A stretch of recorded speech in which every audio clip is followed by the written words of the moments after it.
So let's do another post on investing, but this time we're going to invest in real estate for ourselves and get a rental. So that's kind of the goal of a lot of people, is how can I get a rental property?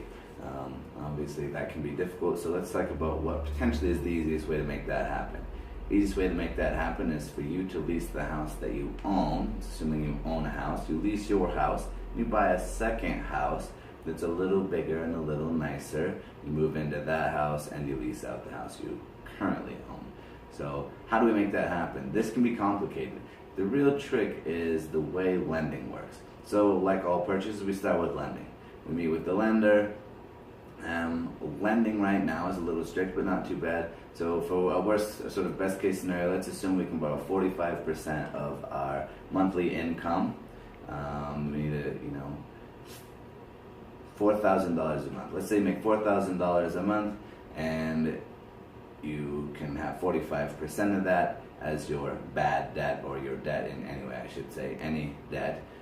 That's going to be $1,800 a month. $1,800 a month that can go towards debt total. That includes the new house purchase, because obviously that's going to be a problem. If we assume that your house that you live in maybe is $1,200 a month payment, doesn't leave you a whole lot left to buy something new with. And it's only $600. You can't really get a bigger, nicer house with $600.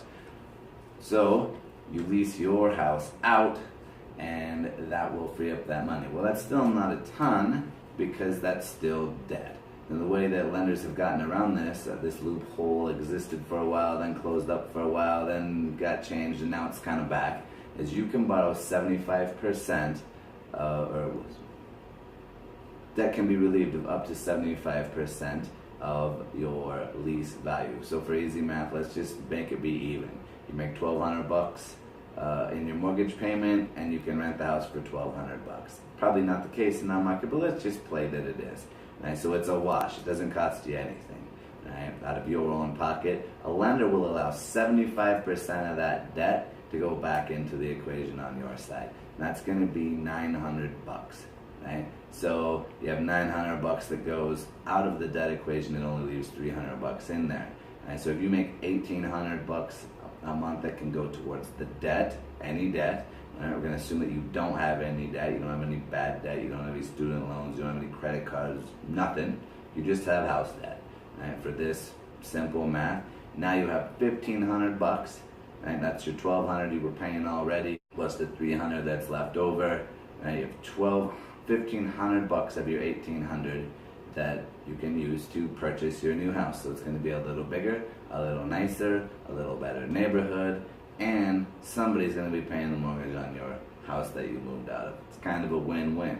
Hard to beat that, isn't it? Somebody paying bills for you and putting a little money in your pocket if it is like our current system, where you're probably going to rent that house for more than 12 months. So another great thing about this is, if we do this the way that we just spoke of, when you buy your new house, you get to buy that house with owner-occupant financing. That's the same regular type of financing that you use to purchase your house in the first place.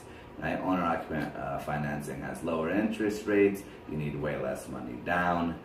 The system is just designed for owner-occupant purchasers. If you're not buying a house owner-occupant, you need way more money down, you need more in reserves. It's going to be a higher interest rate. There's just little loopholes and snags that make that more difficult process. So you will now own two houses with owner-occupant financing, and that's totally okay. Most lenders will allow between 4 and 6 before they get a little sketched out about how many owner-occupant loans you can have.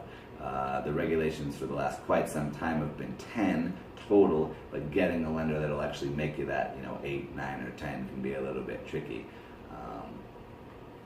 Let's talk about one thing that is a big deal that we haven't hit on, is you need reserves. And that's the one thing that will be different. A lender will require that you have reserves to make the payment on both properties. Now reserves is generally going to be 6 months. So you can figure out the math on this. It's in the blog, I already did it. But if you have a $1,200 a month payment and a $1,500 a month payment, you're going to need 6 months worth of all of that payment. It could still be a pretty decent chunk of money. That money probably won't get used. They just want it sitting in an account somewhere that you can access in case something bad happened and you had to make both payments, right? So if you want to do something like that, it's complicated a little bit, but it's not nearly as hard as everybody thinks it is.